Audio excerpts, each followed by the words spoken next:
Hello दोस्तों, welcome to my channel. मेरा नाम है आनंद और आज हम सीखने जा रहे हैं कि कैसे हम एक फुल स्टैक डेवलपर बन सकते हैं। So today we will learn the road map to become a full stack developer. So ये वीडियो हम इसलिए बना रहे हैं क्योंकि हम बहुत ढेर सारे स्टूडेंट को, नए स्टूडेंट जो पास आउट होके आ रहे हैं, उनको डेवलपमेंट में जाना है, तो उनको बहुत ढेर सारा कन्फ्यूजन होता है कि वो हम क्या क्या सीखें जिससे कि हम एक फुल स्टैक डेवलपर बन सकें। मैंने बहुत ढेर सारे स्टूडेंट मुझसे कंसल्ट करते हैं कि भाई मैं क्या क्या सीखूं और क्या क्या पढूं डेवलपर बनने के लिए, फुल स्टैक डेवलपर बनने के लिए। तो मैंने सोचा चलो एक वीडियो बनाते हैं जिससे उन सबको एक छोटा सा आइडिया मिल सके कि हमको क्या क्या पढ़ना चाहिए। तो चलो स्टार्ट करते हैं। सो दोस्तों, फुल स्टैक डेवलपर बनने के लिए हमको जो सीखना है, वो हमको पहले क्या होता था कि हम पहले पहले हम लोग डेवलपमेंट में नए नए आए थे, आज के 6 7 8 साल पहले, 10 साल पहले। तो जो क्या होता था कि दो टीमें होती थी डेवलपमेंट में बेसिकली। ओके, एक तो फ्रंट एंड होता था, फ्रंट एंड टीम होती थी, और एक बैक एंड टीम होती थी, right. So front end team का क्या काम होता था कि वो फ्रंट एंड रिलेटेड टेक्नोलॉजी पे ही काम करती थी, लाइक HTML CSS जावा स्क्रिप्ट। ओके, और पहले ये भी थोड़ा सा कम यूज होते थे, एंगुलर रिएक्ट वगैरह। ठीक है, पहले हमारा जो ज़्यादा यूज होता था HTML CSS जावा स्क्रिप्ट, जेक्वेरी यूज होता था। अभी जेक्वेरी बहुत कम यूज होता है, इसलिए मैंने उसको लिखा नहीं है। ठीक है, यहाँ पे।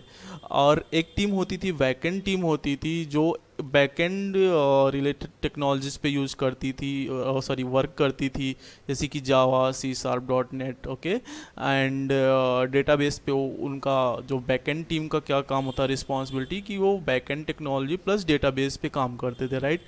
लेकिन नाउ अब थोड़ा सा माहौल चेंज हो चुका है पिछले 2 3 सालों से। अभी क्या है कि जो डिमांड है वो फुल स्टैक डेवलपर की है। सो जो ओपनिंग्स आ रही हैं, जो कॉरपोरेट्स अभी जो प्रेफर करते हैं, जिसको सबसे अच्छा पैकेज मिलता है, जिसकी सबसे अच्छा डिमांड है, वो फुल स्टैक डेवलपर की है। सो फुल स्टैक डेवलपर एक कंप्लीट फुल स्टैक डेवलपर बनने के लिए हमको एक कंप्लीट पैकेज जो है ना, वो लर्न करना पड़ता है। हमको फ्रंट एंड भी आना चाहिए, हमको बैक एंड भी आना चाहिए, हमको क्लाउड भी आना चाहिए, हमको डेटाबेस भी आनी चाहिए। अब इतनी सारी टेक्नोलॉजी हम लोगों को सीखना पड़ता है। लेकिन ऐसा नहीं है कि हमको ये सारी टेक्नोलॉजी इसमें से सीखना है। हमको लाइक जो बेसिक्स हैं वो तो हमको सीखना ही पड़ेगा, जैसे HTML है, CSS है, जावा स्क्रिप्ट है, ये हमको पढ़ना पड़ेगा। पहले हम स्टार्ट करेंगे, तो हम कहाँ से स्टार्ट करेंगे? जब हम लर्निंग स्टार्ट करेंगे तो बेसिक्स सबसे पहले हम HTML सीखेंगे, राइट। HTML सीखने के लिए बहुत ढेर सारी वेबसाइट्स हैं, हम वहाँ से जाके सीख सकते हैं। हमारी जो सबसे पॉपुलर वेबसाइट है, जो हम लोग जहाँ से पढ़ते हैं, वो W3 स्कूल है, वहाँ से भी जाके हम लोग पढ़ सकते हैं। और CSS भी वहीं से हम लोग पढ़ सकते हैं। जावा स्क्रिप्ट ये तो मस्ट है, ये तो हमको सीखना ही पड़ेगा, राइट। और जावा स्क्रिप्ट में थोड़ा सा हम लोग को एडवांस भी सीखना पड़ेगा, लाइक ES6 वगैरह हो गए। ओके, जो ECMA 6 हम लोग बोलते हैं। ओके, तो ये अभी आपको नहीं समझ में आ रहा होगा कि ES, अगर आप एकदम नए हैं तो अभी आपको नहीं समझ में आ रहा होगा कि ES6 क्या होता है। तो उसके लिए आप टेंशन मत लो, आप सिर्फ स्टार्ट करो। जैसे आप पढ़ोगे ना, आपको धीरे धीरे पता चल जाएगा कि ES6 क्या होता है। ES6 कुछ नहीं है, बस जावास्क्रिप्ट का एक न्यू वर्जन है, दैट्स इट। ओके, सो उसमें कुछ नई चीज़ें ऐड हुई हैं, तो इसलिए उसको ES6 बोल दिया गया है, राइट। सो हमको जब स्टार्ट करना है वो फ्रंट एंड से स्टार्ट करना है, और हमको HTML CSS जावास्क्रिप्ट ये 3 चीज़ें मस्ट हैं। ओके, और बिगनर के लिए ऐसा नहीं है कि हमको एकदम इसमें पूरा स्पेशलिस्ट बन जाना है, हमको बेसिक्स आने चाहिए, राइट। हमको खूब अच्छी से प्रैक्टिस करनी है, खूब अच्छा सा नॉलेज गेन करना है। ओके, जैसे हम लोग को कोई काम मिले, इंटरव्यू तो क्लियर हो ही जाएगा, राइट। लेकिन जब मुझको कोई काम मिले तो मैं उसको आसानी से कर सकूँ, राइट। हम लोग का गोल ये होना चाहिए, राइट। उसके बाद में जब आप जावा स्क्रिप्ट थोड़ा सा अच्छे से सीख लेंगे, राइट, तो आप इन सारे देखो एंगुलर और ये सारे जो लाइब्रेरीज हैं, रिएक्ट एंड Vue.js, तो आप इसमें से कोई एक चूज कर सकते हैं जो भी आपको अच्छा लगे, राइट।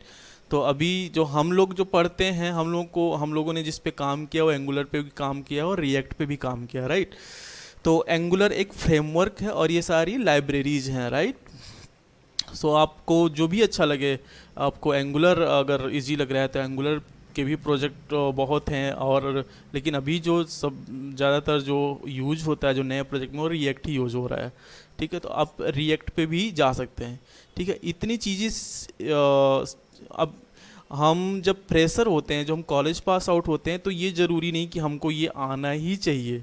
ठीक है, आपको ये बेसिक्स आने चाहिए, इसमें से कोई एक का बेसिक्स आना चाहिए, लेकिन ये मस्ट है अपना जो HTML CSS जावास्क्रिप्ट है ना, ये मस्ट है, राइट। लेकिन जो हमारा ये पार्ट है एंगुलर, रिएक्ट और Vue.js, इसमें से कोई एक का बेसिक्स आना चाहिए। ऐसा नहीं कि हम लोगों को एकदम इस बिल्कुल एक्सपर्ट ही होना है इसमें, राइट। लाइक हम लोग को इतना नॉलेज हो कि कोड देख के हम थोड़ा सा पहचान सकें, हाँ कोड का काम का, अगर नहीं भी पहचान सकते हैं तो हम थोड़ा सा नेट पे सर्च वर्च करके थोड़ा सा उसको समझ सकें, राइट। कि कोई क्लास यूज हुई है, या कोई है ना, कोई जो है हमारा थर्ड पार्टी फ्रेमवर्क यूज हुआ है तो वो कैसे काम करता है, क्या काम करता है, ये थोड़ा सा हम लोग को इसमें बेसिक्स पता होनी चाहिए। ठीक, तो ये हमें फ्रंट एंड के लिए पढ़ना पड़ेगा। फ्रंट एंड के लिए हमें इतनी सारी चीज़ें आनी चाहिए, राइट। उसके बाद हम बैकएंड पे जाते हैं। ओके, बैकएंड पे आप बहुत अपने शायद, अगर आप हो सकता है जावा आपके कॉलेज में पढ़ाया गया हो या C# पढ़ाया गया हो, तो इन दोनों में से जो भी आपको अच्छा लग रहा है, राइट, जो भी लैंग्वेज अच्छी लग रही है, कोई एक पिक कर सकते हैं। ठीक है, जैसे बहुत सारे लोगों को क्या होता है कि वो जावास्क्रिप्ट अगर अच्छे से लर्न कर लिए, राइट, तो Node.js बेसिकली जावास्क्रिप्ट का ही यूज करके बना हुआ है, राइट। तो आपको अगर जावास्क्रिप्ट अच्छे से आती है तो Node.js बहुत अच्छे से आप सीख सकते हैं, राइट। तो बहुत सारे लोग जावास्क्रिप्ट सीखने के बाद इसको प्रिफर करते हैं, आज के जो नए लोग आ रहे हैं। लेकिन ये जो हमारी जावा और C# है, इस प्रोजेक्ट, इस पे प्रोजेक्ट बहुत ज़्यादा आपको मिलेंगे, राइट, जावा और C# पे। तो जावा और C# कोई एक इसमें से, या Node.js, इसमें से किसी एक पे अपना एक्सपर्टीज आप बना सकते हैं, और इसको हम लोगों को पढ़ना पड़ेगा, राइट। हम अभी आगे आने वाले वीडियो में देखेंगे कि हम कहाँ से कैसे ये सारी चीज़ें जो है पढ़ सकते हैं, कैसे रीड, है ना। और इसमें 1 बाय 1 हम बनाएंगे इस सब पे वीडियोज़, राइट। उसके बाद हमारा क्लाउड आता है। क्लाउड हमारे बिगनर के लिए कोई इतना मैंडेटरी नहीं है, बट डेटाबेस मुझको आना चाहिए, राइट। हम लोग को क्या है, डेटाबेस आना चाहिए। इन डेटाबेस दो टाइप के होते हैं बेसिकली, हाँ, रिलेशनल होते हैं और नॉन रिलेशनल होते हैं। हमने यहाँ पे सिर्फ रिलेशनल मेंशन किया है, नॉन रिलेशनल नहीं मेंशन किया है। ठीक है, तो हमको एटलीस्ट वन डेटाबेस पे थोड़ा सा कमांड होना चाहिए, राइट। SQL सर्वर, MySQL या ओरेकल में से किसी एक पे हमको आना चाहिए, कोई एक मुझको आना चाहिए। ठीक है, और जैसे कि अगर बहुत ओरेकल थोड़ा सा टफ है सीखने के लिए, तो लेकिन SQL सर्वर, MySQL या ओरेकल, किसी में से अगर आपको कोई भी एक डेटाबेस आ गया ना, तो आप दूसरी डेटाबेस को बहुत आसानी से सीख सकते हैं, उस पर काम कर सकते हैं, उसमें टेंशन की कोई बात नहीं है।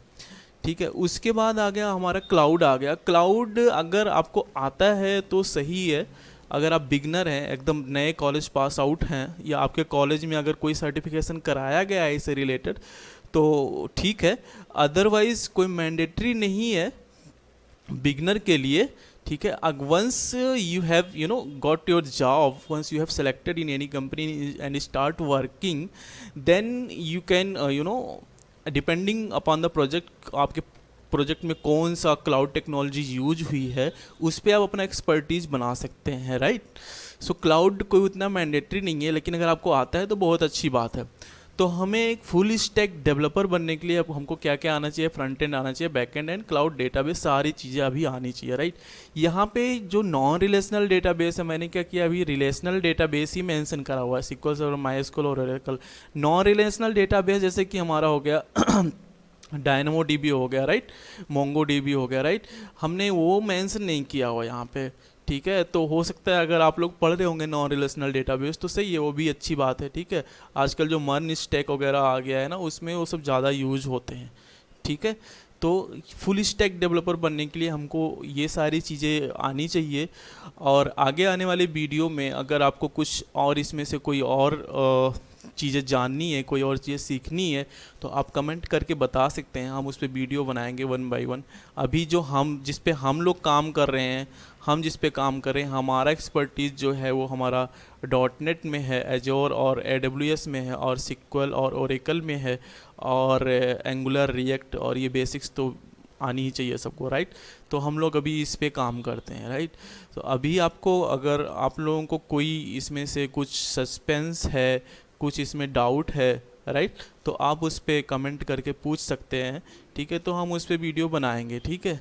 और हम सोच रहे हैं आगे आने वाले दिनों में हम थोड़ा सा जावा स्क्रिप्ट का वीडियो बनाएंगे, ठीक है। HTML CSS का बेसिक्स का वीडियो बनाएंगे, और उसके बाद .NET का बनाएंगे, राइट, ठीक है। तो ये 3 चीज़ें हम कवर करेंगे, ठीक है। क्योंकि ये बिगनर के लिए जो ये है हमारा फ्रंट एंड का जो फ्रेमवर्क है या लाइब्रेरीज हैं, ये इतना मस्ट तो वैसे है, तो अगर आपको आता है तो बहुत अच्छी बात है, आपको बहुत अच्छी अपॉर्चुनिटी मिल जाएगी, आपको सिलेक्शन जल्दी हो जाएगा, ठीक है।